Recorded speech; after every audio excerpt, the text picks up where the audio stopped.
bagi saya faedah membuat program ini, dia dapat menarik minat, dia dapat macam-macam buah-buah lokal.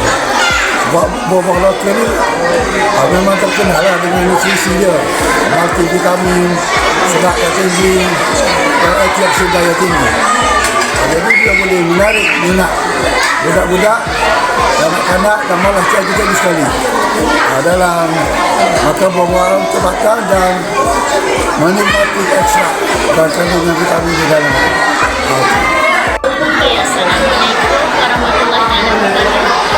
Hari ini Sekolah Kebangsaan Tebing Tinggi telah mengadakan satu program iaitu dinamakan Pendurian Pesta Buah Durian hari ini, yang mana program ini diadakan untuk bertujuan untuk memberi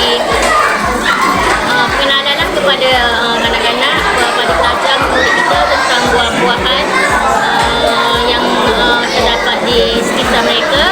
Dan di samping itu kita dapat juga membuat semangat kegiatan dan kerjasama antara semua warga SK Tebing Tinggi dalam melaksanakan program pada hari ini. Sekian, terima kasih.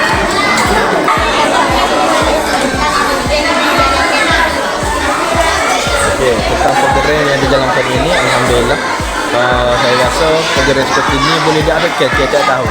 Setahun sekali pun kira dah okey. Sebab dengan program-program macam ni, kita dapat buat pelajar tu mengenal buah-buahan tempatan. Dan kalau kata tak ada program macam ni, saya rasa sekarang ni anak-anak kita pun dah tak mengenali buah-buahan tempatan yang ada di negara kita sekarang ni. Jadi program ni saya rasa amat baik dan baguslah diteruskan.